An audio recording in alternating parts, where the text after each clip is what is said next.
और इस प्रकार little book of common sense investing के अगले चैप्टर की ओर बढ़ते हैं। Chapter number 3, how more invest turn a winners game and losers game. John कहते हैं कि अगर हम अपने देश के सारे इन्वेस्टर का रिटर्न देखें, यानी उन्होंने कितना परसेंट कमाया, तो वो मिलाकर उतना ही रिटर्न होगा जितना कि मार्केट ने उन्हें दिया। लेकिन अगर इनमें से कुछ इन्वेस्टर ने इन्वेस्ट करने के लिए फंड मैनेजर्स की मदद ली, तो उन्हें उनकी कमीशन भी देनी पड़ी और बिल्कुल उतना ही कम रिटर्न मिलेगा। उनका रिटर्न उतना ही कम हो जाएगा जितना उन्होंने कमीशन दिया।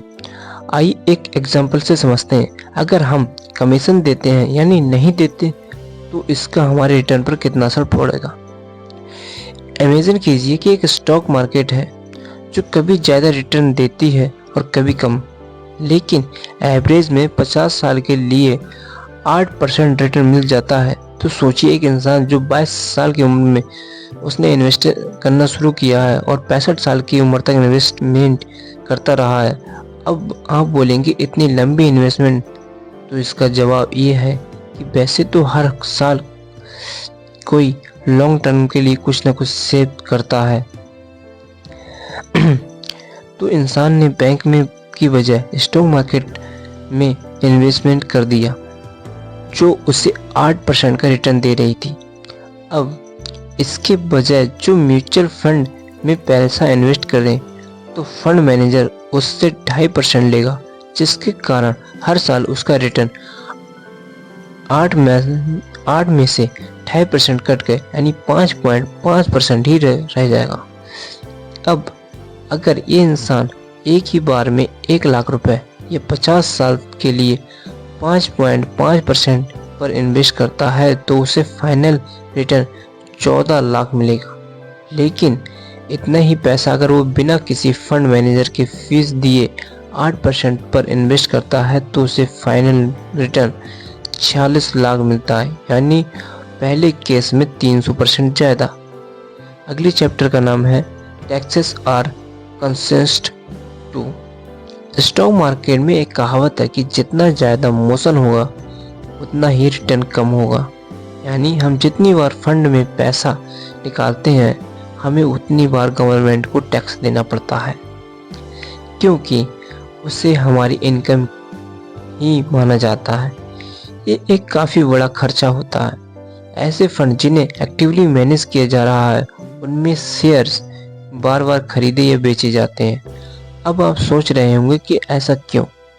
ऐसा इसलिए क्योंकि जब आप फंड मैनेजर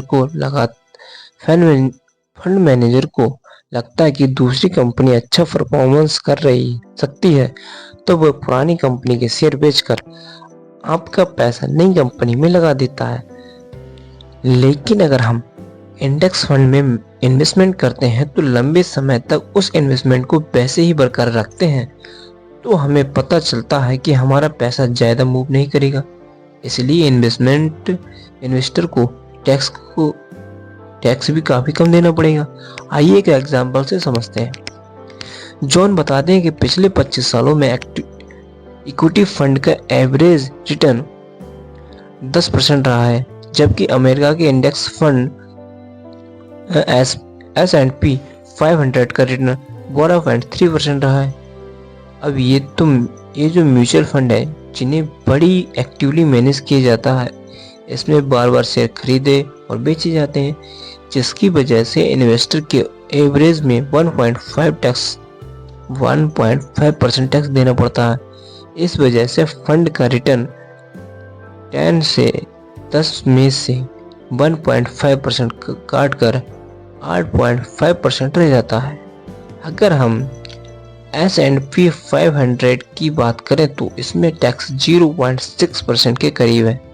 ये रेट इसलिए कम है क्योंकि इसे इंडेक्स फंड के शेयर बहुत ज़्यादा खरीदे या बेचे नहीं जाते, इसलिए इनका रिटर्न 12.3 से -0.6 बराबर 11.7% के करीब आता है।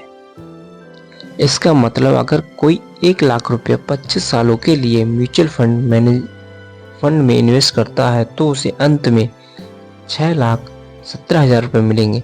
लेकिन इंडेक्स फंड में 14,90,000 मिलेंगे, यानी म्यूचुअल फंड वालों का करीब 8,37,000 रुपये कम मिलेंगे। मिलते हैं नेक्स्ट चैप्टर में, तब तक के लिए देखते रहिए जीबी स्टोरी हिंदी चैनल पर ऐसी ही बुक समरी।